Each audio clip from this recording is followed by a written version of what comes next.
வணக்கம். ராஜாஜி அரங்கத்தில் ஜெயலலிதாவோட உடல் அருகே தனது முழு குடும்பத்தையும் நிற்க வச்சு, இனிமே தமிழ்நாடு தனக்கும் தனது குடும்பத்துக்கும் தான் சொந்தம் அப்படின்றத மறைமுகமாக ஒட்டுமொத்த இந்தியாவுக்கும் சொன்னார் ஜெயலலிதாவோட உயிர் தோழி சசிகலா. உயிர் தோழி அப்படின்னா உயிரை கூட எடுக்க தயங்க மாட்டாங்க அப்படின்னு ஒரு புது விளக்கத்தை கூட அவர் தந்துட்டார். ஜெயலலிதா மறைந்த அடுத்த நாளே தனது அடிமைகளை வைத்து ஊர் முழுக்க தனக்கு ஆதரவாக போஸ்டர் அடிக்க வச்சார் சசிகலா. இந்த நாளைக்கு தான் பல வருடங்களாக காத்திருந்தது மாதிரி அவரோட செயல்பாடுகள் அமைந்தன. கட்சியில் இருக்கிற பெரிய தலைகள் இவருக்கு விலை போனாங்க, ஜால்ரா அடிக்க ஆரம்பித்தாங்க, காலில் விழ ஆரம்பித்தாங்க. வைகோ ஒரு படி மேலேயே போய் அதிமுக அடிமை மாதிரி சசிகலாவை புகழ்ந்து பேசிக்கிட்டு இருக்காரு. ஆனால் தொண்டர்களும் மக்களும் சசிகலாவோட தலைமையை விரும்பலை. அதனால தான் ஒரு சென்டிமெண்ட் ட்ராமா போடலாம் அப்படின்றதுக்காக ஜெயலலிதாவின் சமாதிக்கு சென்று தேம்பி தேம்பி அழுது கண்ணீர் அஞ்சலி செலுத்தினார் சசிகலா. சென்டிமெண்ட் மூலமாக தனக்கு இருக்கிற பேட் இமேஜை மாற்றி விடலாம் அப்படின்னு சசிகலா நம்புகிறாரு. ஆனால் ஒருவருக்கு எல்லாமே அவர் திட்டமிட்டபடியே நடந்து வாழ்க்கை எளிதாக அமைஞ்சிடுமா? கண்டிப்பாக இல்லை. சசிகலா சற்றும் எதிர்பாராத விதமாக 3 பெண்களிடம் இருந்து அவருக்கு எதிர்ப்பு கிளம்பியிருக்கு. அந்த 3 பெண்களை அவரால் சமாளிக்க முடியாமல் தவிச்சுக்கிட்டு இருக்காரு. யார் அந்த 3 பெண்கள்? வாங்க பார்க்கலாம். முதலாவது நடிகை கௌதமி. எந்த அரசியல் கட்சியும் ஜெயலலிதாவோட மரணத்தை பற்றி சந்தேகம் எழுப்பலை.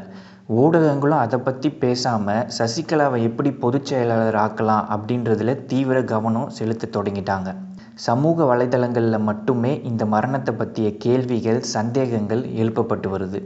அதையெல்லாம் பொய் என்று நிரூபிக்கவும், மரணத்தில் எந்த மர்மமும் இல்லை அப்படின்றத மக்கள்கிட்ட திணிக்கவும் தான் ஊடகங்கள் அதை பற்றி ஒரு நாள் பேசினார்கள்.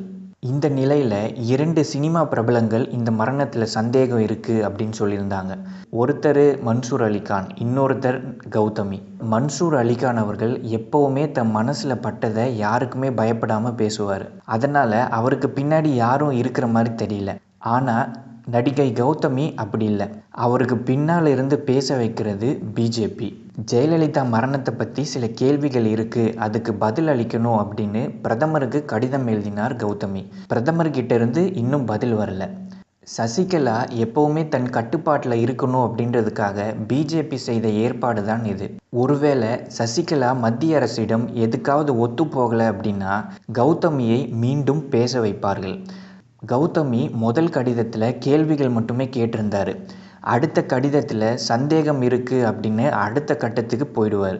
இது தொடர்பாக கேள்வி கேட்கறதுக்காக சசிகலாவின் ஜால்ராவான தந்தி டிவி கௌதமியை அழைச்சி பேட்டி எடுத்திருந்தாங்க. ஆனால் வழக்கம் போல் கௌதமியை முழுமையாக பேசவே அனுமதிக்கலை. மோடிக்கு எழுதிய கடிதம் பற்றி பேசலாம் அப்படின்னு கௌதமியை கூப்பிட்டுட்டு தந்தி டிவி கௌதமியோட சொந்த வாழ்க்கையை பற்றியெல்லாம் கேள்வி கேட்க ஆரம்பிச்சிட்டாங்க. ஏன் அப்படி கேட்டாங்க? உங்கள் வாழ்க்கையே சரியில்லை, நீங்கள் எப்படி ஜெயலலிதா மரணத்தை பற்றி கேள்வி எழுப்பலாம் அப்படின்ற எண்ணத்தை மக்கள் மனசில் திணிக்கிறதுக்கு இவங்க முயற்சி பண்ணாங்க. 2வது பெண் சசிகலா புஷ்பா. திமுகவின் திருச்சி சிவாவை கன்னத்தில் அறைந்து விட்ட காரணத்தினால கட்சி தலைமை இவரை ராஜ்யசபா எம்பி பதவியிலிருந்து ராஜினாமா செய்ய சொல்லியிருந்தாங்க. ஆனால் இவர் மறுத்துட்டார்.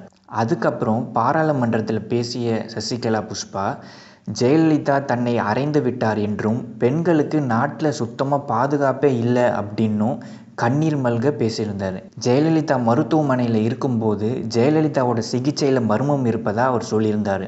ஜெயலலிதா தான் கையெழுத்து போடுறாரா அப்படின்றத தேர்தல் ஆணையம் கவனிக்கணும் அப்படின்னு இடைத்தேர்தல் வேட்புமனு தாக்கலுக்கு முன்னாடியே இவர் சொல்லியிருந்தார். இவருக்கு பயந்தே ஜெயலலிதாவோட விரல் ரேகையை தான் சசிகலா பதிவு செஞ்சுருந்தார்.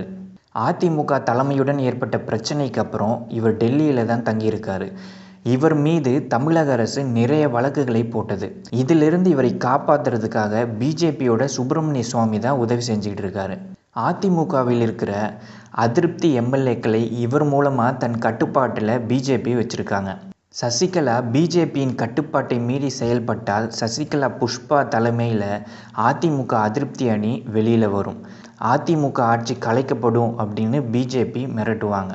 3வது பெண் யார்? ஜெயலலிதாவோட அண்ணன் மகள் தீபா. பல வருஷமாக ஜெயலலிதாவை தீபா நெருங்க முடியாமல் சசிகலா தடுத்திருக்காரு. ஜெயலலிதா மருத்துவமனையில் இருக்கும்போதும் பல முறை தீபா அவர் சந்திக்க முயற்சி பண்ணியிருக்காரு. ஆனால் அங்கேயும் அனுமதி மறுக்கப்பட்டது. ஜெயலலிதா இறந்த பிறகு அவருடைய உடல் போயஸ் கார்டனுக்கு கொண்டு வரப்பட்டது. அங்கேயாவது அத்தையை பார்த்து இறுதி அஞ்சலி செலுத்தலாம் அப்படின்னு தீபா அங்கே போயிருந்தாங்க. ஆனால் அங்கேயும் அனுமதி மறுக்கப்பட்டது. கடைசியாக ராஜாஜி அரங்கத்தில் அத்தைக்கு இறுதி அஞ்சலி செலுத்திட்டு போயிருக்காரு. இவர் பேச்சை கேட்டதற்கு பிறகு இவர் மீது ஒரு அனுதாப அலை வீச தொடங்கியிருக்கு. இவர் தான் அதிமுகவுக்கு தலைமை ஏற்கணும் அப்படின்னு நிறைய பேர் ஆதரவு தெரிவிக்க ஆரம்பிச்சிட்டாங்க. அடித்தட்டு ஏழை மக்களுக்கு கூட இவர் யார் அப்படின்னு தெரிஞ்சிருக்கு. இவர் மீது ஒரு இரக்கமும் வந்திருக்கு. இவருக்கு பின்னாடி இருக்கிறதும் பிஜேபி தான். தீபா இதுவரைக்கும் மென்மையாக தான் பேசிக்கிட்டு இருக்காரு. சசிகலாவை அவ்வளவா விமர்சிக்கலை. ஆனால் சசிகலா பிஜேபியோட கட்டுப்பாட்டை மீறி சென்றால் தீபா சசிகலாவை நேரடியாக தாக்கி பேச ஆரம்பிப்பார். சசிகலாவை பற்றி தீபா விமர்சிக்கும் போது உண்மை அப்படின்னு மக்கள் திட்டவட்டமாக நம்புவாங்க. அதனால தான் தீபா பிஜேபிக்கு ஒரு முக்கிய ஆயுதமாகவே இருக்கார். இந்த 3 முனை தாக்குதல்களில் சசிகலா தாக்கு பிடிக்க மாட்டார் அப்படின்னு தான் நான் நினைக்கிறேன். செஞ்ச பாவத்துக்கு பலனை அனுபவிக்கணும்ல. பிஜேபி கிட்ட சரணாகதி அடையிறதை தவிர சசிகலாவுக்கு வேறு வழி இருக்கிறதா தெரியல. சசிகலா கட்சிக்கு தலைவராக செயல்படுவார். ஆனால் ஆட்சி பிஜேபியின் விருப்பப்படி தான் நடக்கும். மொத்தத்தில் 3 பெண்கள் சசிகலாவின் திட்டங்களை எல்லாம் தவிடுபொடி ஆக்குகிறார்கள். இதை கேட்ட அனைவருக்கும் நன்றி, வணக்கம்.